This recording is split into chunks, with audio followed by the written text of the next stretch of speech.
à tous, j'espère que vous allez bien. Bienvenue dans une nouvelle vidéo spéciale, mon retour sur les Imaginales édition 2024 où je me suis rendue ce week-end avec mon père et sa compagne. Encore un immense merci à eux de m'y avoir accompagné pour cette seconde fois où j'ai pu rencontrer plein d'auteurs géniaux qui ont tous des histoires qui ont l'air plus incroyables les unes que les autres.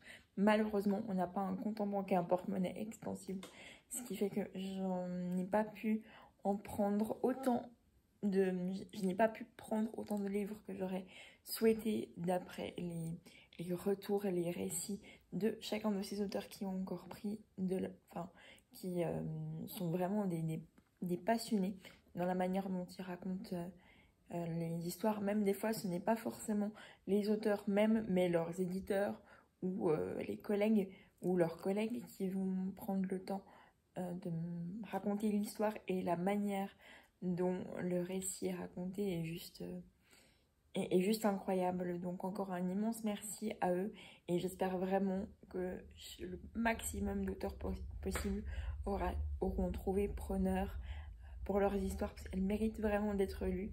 Et je trouve surtout, étant venant de Suisse, qu'il y a quelque chose dans beaucoup de maisons d'édition françaises, et surtout dans l'auto-édition. Il faut savoir que j'ai pris 3 livres, dont un d'une maison d'édition, Dachine Édition, Dachine ou Dakin, si je ne me trompe pas.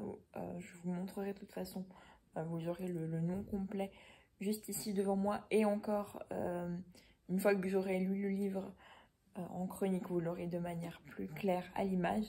En tout cas, oui, j'ai pris donc un livre des éditions Dachine et Dachine Édition, donc que je ne connaissais pas, des éditions françaises donc, et 2 livres en auto-édition. Je trouve que le travail éditorial pour beaucoup d'éditions,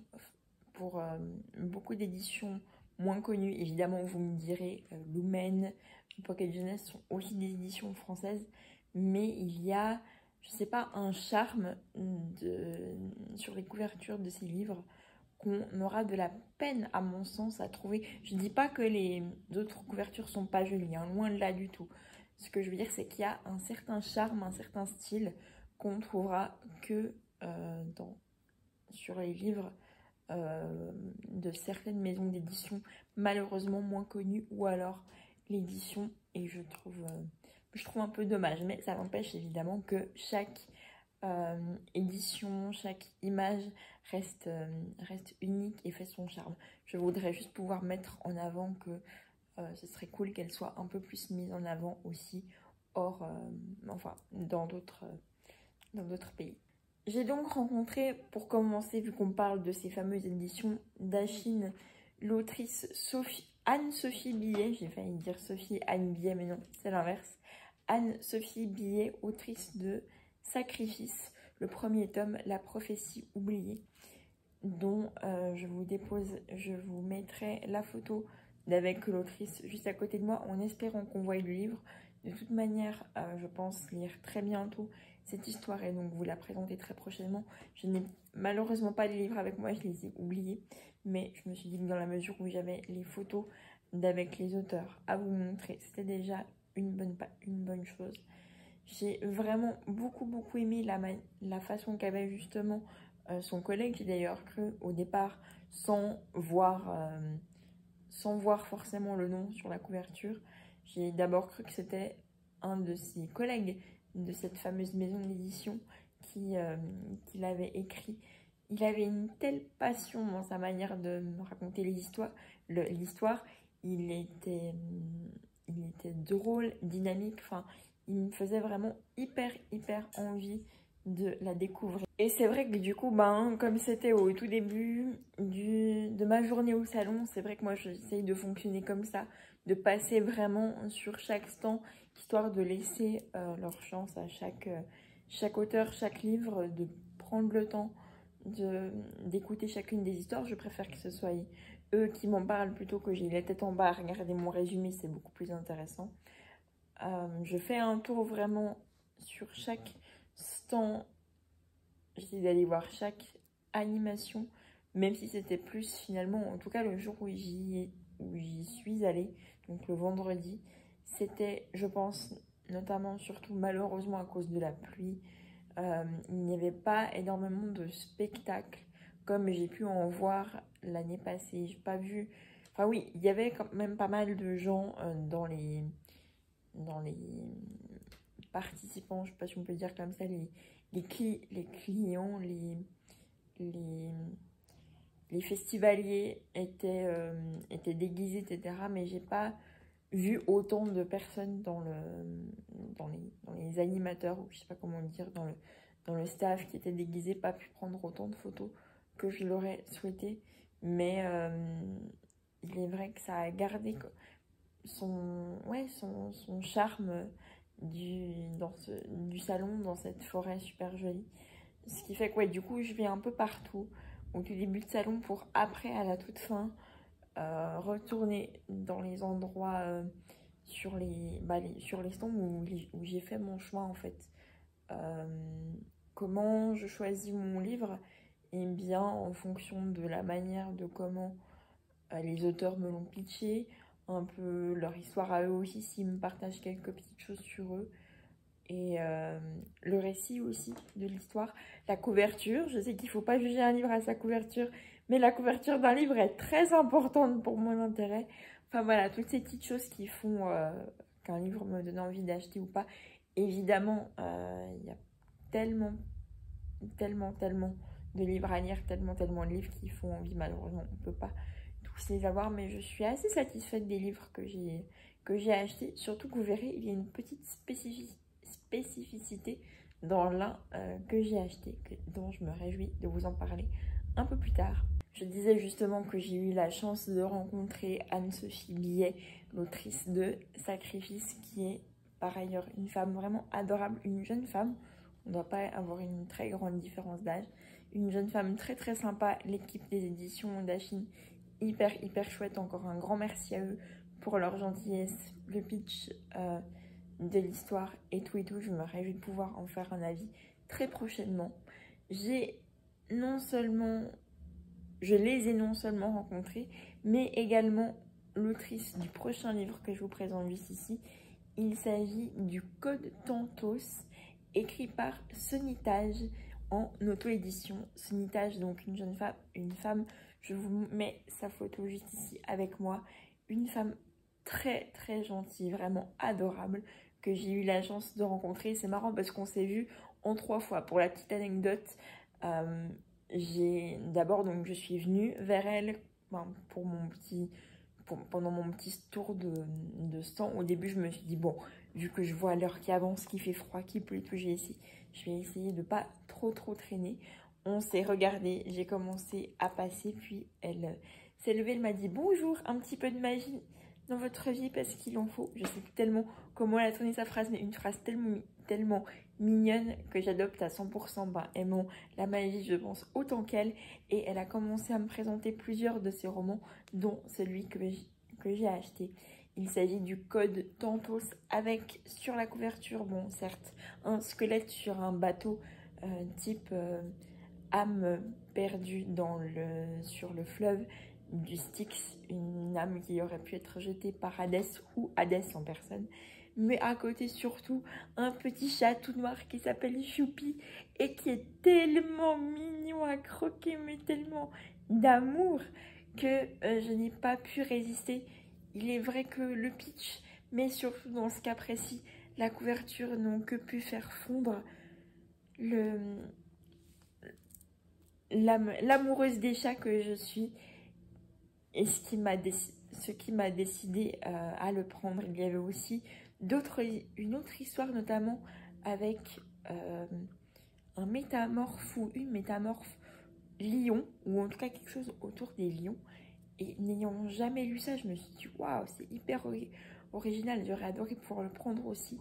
Mais voilà, il fallait faire un choix. Donc c'était le petit chat Choupi qui l'a emporté, surtout qu'ayant vécu avec un chat noir. J'adore les chats noirs. Je comprends pas comment on peut être superstitieux par rapport à eux, parce qu'ils sont gentils comme tout. En tout cas, l'expérience que j'ai eue avec les chats noirs, ils sont gentils comme tout. Faut vraiment pas en avoir peur.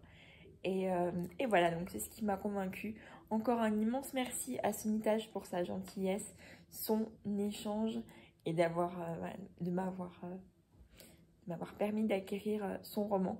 Ce qui était super drôle du coup pour finir l'anecdote, parce que je pars un peu dans tous les sens, est que du coup, donc une première fois, on s'est salué, elle m'a présenté ses romans.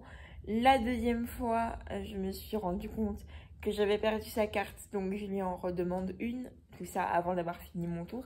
Et la troisième fois, parce qu'on ne dit jamais 203, et la troisième fois, je suis revenue vers elle pour cette fois-ci lui demander un roman. Au début, elle me dit « Vous voulez encore une carte ?» Je dis « Non, un roman, s'il vous plaît !» Elle m'a regardé en souriant, en rigolant, et du coup, j'ai pu apprendre du coup le code tantôt, ce que je me réjouis de lire très prochainement pour vous le chroniquer. Et voilà, c'était vraiment une très très belle rencontre. Je lui souhaite de tout mon cœur de pouvoir d'avoir pu trouver preneur pour ses romans. Il est vrai que ça fait pas très longtemps qu'elle a commencé, mais vraiment, je croise les doigts. Sunny, si vous regardez cette vidéo, pour que vous puissiez continuer l'aventure. Vous êtes vraiment quelqu'un de chouette. Et on arrive au dernier livre de cette vidéo, encore un auto-édité, je vais y arriver, et pas des moindres puisqu'il s'agit d'un livre écrit par un auteur suisse, et je ne vois de surcroît, c'est très rare, à mon sens en tout cas, de trouver des auteurs suisses. Donc je me suis dit, étant en Suisse et donc genevoise, je ne peux que soutenir un compatriote, d'autant plus si c'est dans l'écrit. Il s'agit donc du château de Malvois. Je n'ai malheureusement pas eu la chance de rencontrer l'auteur, mais voilà, l'histoire un peu gothique sans pour autant faire trop peur, parce que c'est vrai que le thriller et l'horreur, c'est pas tellement... Je m'y essaye, j'aurais envie de m'y essayer un petit peu, mais c'est pas mon premier style de prédilection. Mais là, de savoir que ça se passait dans un château et que c'était écrit par un auteur genevois, il en fallait pas plus pour me convaincre.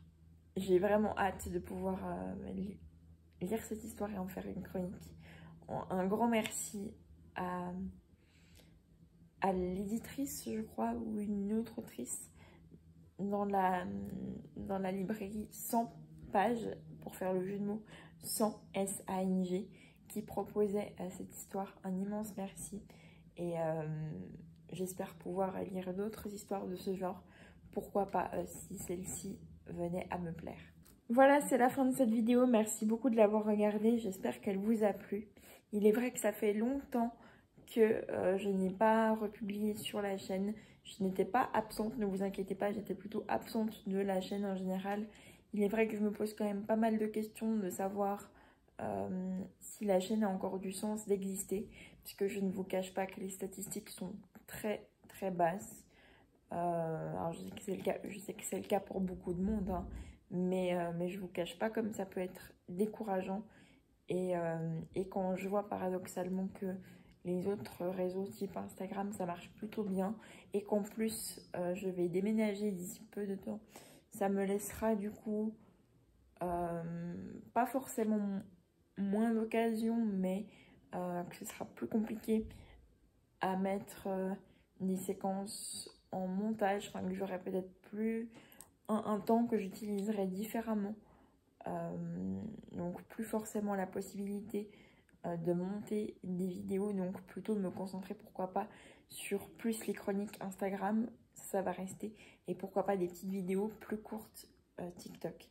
Mais en tout cas, je dirais que c'est en réflexion de savoir si JF Books sur YouTube a encore du sens d'exister. Donc je ne promets pas forcément de pouvoir remettre des vidéos, ou peut-être au moins les chroniques des livres que je viens de vous présenter ici, mais il est vrai que je ne pense pas continuer encore très longtemps sur YouTube. J'espère que du coup vous pourrez quand même être encore au rendez-vous sur Instagram et TikTok, évidemment si vous le souhaitez. Ce n'est en aucun cas une obligation, mais voilà, comme ça au moins vous savez dans quelle direction je projette d'amener la chaîne. En tout cas, c'était vraiment un plaisir de vous tourner cette vidéo. J'espère vraiment qu'elle vous a plu. Désolée si elle était un peu longue, mais je trouvais important, intéressant de pouvoir vous raconter le maximum de détails de ce week-end. Encore magique, peut-être pas aussi magique que la première fois, mais quand même encore très magique. Et j'espère vraiment pouvoir le revivre l'année prochaine. Je vous dis à très bientôt pour de nouvelles aventures, qu'elles soient cinématographiques, livresques ou autres, s'il y a encore des nouvelles aventures à suivre sur la chaîne. En tous les cas, si ça ne devait pas être le cas, n'hésitez pas à poursuivre sur Instagram et TikTok. Il y aura toujours du monde au rendez-vous. TikTok moins sûr, mais Instagram, ça c'est sûr et certain. En tout cas, prenez soin de vous et je vous dis à très bientôt sur peu importe quelle plateforme que ce soit. À très bientôt. Ciao!